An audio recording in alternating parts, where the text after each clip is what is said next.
नमस्कार, आदाब दोस्तों, आरजे खबर में आपका स्वागत करता हूं। इस समय 157 विधानसभा गोपामो में खड़ा हूं। चुनावी माहौल गर्म है, जोर शोर पे है। इस समय एक बार फिर हमारे साथ जुड़े हैं सर्वेश जनसेवा जी। पिछली बार भी इनका साक्षात्कार किया था मैंने, एक रास्ते में मिले थे। इस समय भी ये प्रचार प्रसार के लिए निकले हुए हैं और इनसे बात करेंगे और ये क्या कहते हैं जनता से, इनसे इनकी क्या राय है, इनसे बहुत सी जानकारी भी लेंगे। सर्वेश जनसेवा जी, आरजे खबर में आपका स्वागत। बहुत बहुत धन्यवाद आरजे खबर और 157 विधानसभा गोपामो के सभी नागरिकों को बहुत बहुत धन्यवाद। उनके आशीर्वाद से हमको बहुजन समाज पार्टी बहन कुमारी मायावती ने टिकट दिया है। आप सभी के आशीर्वाद के लिए मैं आप सभी का आकांक्षी जी। तो एक सवाल ये है कि कल तक सवाल फंसा हुआ था, अभी तक ही लोग ग्रुप में ये बात कर रहे हैं कि अभी टिकट मिला है नहीं मिला है, इसकी पूरी आप क्लियरिफाई कीजिए। टिकट मिल चुका है? देखिए, परसों माननीय बहन कुमारी मायावती जी ने हमको स्वयं बुला करके मतलब हमको आशीर्वाद दिया है और हमारा टिकट फाइनल हो गया है। कल शायद पेपर में भी ये आ जाएगा कि टिकट बहुजन समाज पार्टी से सर्वेश जनसेवा 157 विधानसभा गोपामो से लड़ेंगे ही नहीं, जीतेंगे। ये बहुजन समाज पार्टी बहन कुमारी मायावती का आशीर्वाद हमको मिल गया है। अच्छा, मिल गया।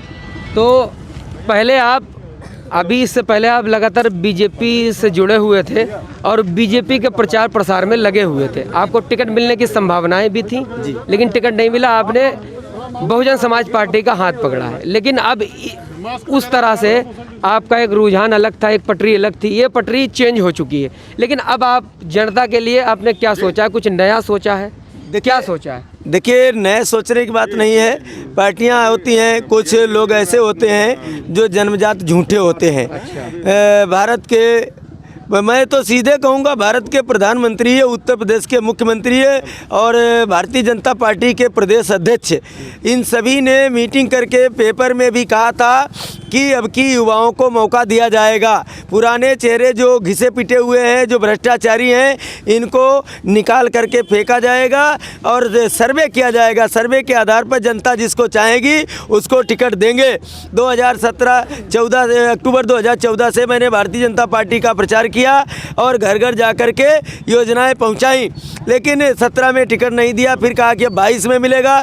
फिर मैं 5 साल कोरोना में भी मैं अपनी जान जोखिम डाल करके समाज सेवा करता रहा और टिकट मिलने के बाद करोड़ों रुपया लेकर के जिला कमेटी ने, प्रदेश कमेटी ने करोड़ों रुपया लेकर के टिकट बेच दिए हैं। उसका खामियाजा जो युवाओं के साथ धोखा किया है, जो भ्रष्टाचार किया है, इसका खामियाजा जनता देगी। क्योंकि इन्होंने पहले कहा था कि इतना बड़ा देश का प्रधानमंत्री होकर के झूठ बोलना चाहिए, इतने बड़े मुख्यमंत्री होकर के झूठ बोलना चाहिए, बड़े पद पर बैठ करके आदमी को अपनी गरिमा बनाने चाहिए। अगर मैंने कोई बात कही है, अगर उस बात को मैं पूरा नहीं कर पाता हूं, तो इसका मतलब है कि मैं उस लायक नहीं हूं। मैं दावे के साथ कहता हूं कि बड़े आदमी को बड़ा सोच समझ करके बोलना चाहिए। और अगर सर्वे के आधार पर नहीं टिकट, कोई बात नहीं है। मैं ऊपर वाले का, अल्लाह का, ईश्वर का शुक्र मनाता हूं। आप सभी लोगों का आशीर्वाद हमारे साथ रहा। मुझे बहन कुमारी मायावती बहुजन समाज पार्टी की राष्ट्रीय अध्यक्षा ने हमको टिकट दिया है और अब पहले नहीं, अब हम कम से कम 1 लाख वोटों से चुनाव जीतने के लिए जा रहे हैं। मैं अपने युवाओं से निवेदन करना चाहता हूं, जो उत्तर प्रदेश ही नहीं पूरे उत्तर प्रदेश के युवाओं से निवेदन करना चाहता हूं कि नेता तुम्हारा वोट लेकर के अपने बच्चों को इंग्लिश मीडियम पढ़ाता है और तुम्हारे बच्चे, तुम्हारे भाई, तुम्हारे परिवार के बच्चे प्राइमरी जूनियर स्कूलों में पढ़ते हैं, 13 साल के हो जाते हैं, उनको 13 अक्षर नहीं आते हैं, बाप का नाम नहीं लिखना आता है, और वही नेता अपने बच्चों को, ऐसे नेता कोई भी पार्टी के हो, उनका विरोध करिए। अगर युवा जागरूक नहीं हुआ तो इस देश को लूटते लोग रहेंगे। मैं दूसरी बात कह रहा हूँ कि आज हमारे युवा 13-14 साल 18 जब शादी हो जाती है, परिवार वाले भी कहते हैं भैया तुम्हारा खर्चा हो गया है। अब 8,000 की नौकरी करने के, 7,000 की नौकरी के लिए दिल्ली, नोएडा, गाजियाबाद जाते हैं, क्योंकि आत्मनिर्भर भारत कहते हैं, आत्मनिर्भर भारत है।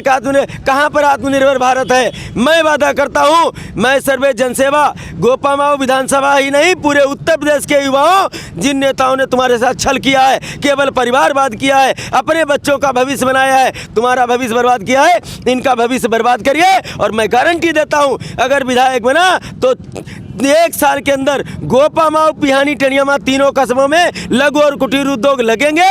कोई 6-7 हज़ार की नौकरी के लिए दिल्ली परिवार छोड़ करके दिल्ली, नोएडा, गाजियाबाद नहीं जाएगा, नहीं जाएगा, नहीं जाएगा। अगर ऐसा नहीं कर पाता हूं तो कभी चुनाव लड़ने। छोटा सा ये सवाल है कि टिकट मिलने के बाद, अब टिकट मिल चुका है आपको लगभग, आपने घोषणा कर दी है जी, लेकिन लिखित रह गया है बस। अब आपको ये काम, एक बात ये पूछना है आपसे है कि गोपामऊ में सबसे बड़ी समस्या, गोपामऊ की ही नहीं पूरे प्रदेश की आप देख लें या किसी तरह की, मैं 20 से 25 साल से प्राथमिक स्वास्थ्य केंद्र देख रहा हूँ। स्वास्थ्य केंद्र बना हुआ है, सब मूलभूत समस्या, आपने शिक्षा बोली, बहुत सही बोला, लेकिन मूलभूत समस्या स्वास्थ्य भी है। अगर स्वास्थ्य के क्षेत्र में आपका क्या रुझान रहेगा, क्या प्लानिंग है? मैं अपने विधानसभा गोपामाऊ 57, आप लोग खड़े हुए हैं, कुछ लोग वो वीडियो बना लीजिए। मैं जिस दिन विधायक बना 6 महीने के अंदर जुखाम से लेकर के कैंसर तक की दवा गोपामाऊ विधानसभा में मिलेगी। किसी भी व्यक्ति को अपने माता, हमने देखा है यहाँ अस्पतालों की दशा क्या है, सरकारी दवा आती है, मेडिकल स्टोरों पर सप्लाई कर दी जाती है और वही दवा डॉक्टर बैठ करके अंदर लिखता है, मेडिकल स्टोर पर से वही दवा जो सरकारी दवा है वो मेडिकल स्टोर पर 50 रुपये की दवा है तो 25 रुपया डॉक्टर का कमीशन होता है। मैं जिस दिन विधायक बना गोपामाऊ, पिहानी, टनियामा जितने भी अस्पताल हैं, इन सभी अस्पतालों में जो दवा जुकाम से लेकर के कैंसर तक की दवा लाने मेरी जिम्मेदारी, और छोटे से लेकर के कैंसर तक के डॉक्टर को लाने की मेरी जिम्मेदारी है। किसी को प्राइवेट अस्पताल में दवा लेने की आवश्यकता नहीं है। 1 रुपये से लेकर के 5 लाख रुपया तक का इलाज गोपामाऊ के हर परिवार का, मेरे माता पिता, हमारे भाई बहन सभी को अपना परिवार मान करके बिना कोई शुल्क लगाए हुए इनकी सेवा करने का काम करूंगा और 6 महीने के अंदर पूरा करेंगे। धन्यवाद। तो हमारे साथ सर्वे जनसेवा जी बहुजन समाज पार्टी के कैंडिडेट 157 विधानसभा के जुड़े, उन्होंने अपने मुद्दे रखे कि अगर हम विधायक बनते हैं और जनता हमको चुनती है तो किन किन मुद्दों पे वो काम करेंगे, और आने वाले समय में लगातार हमारी टीम के साथ आप जुड़े रहें।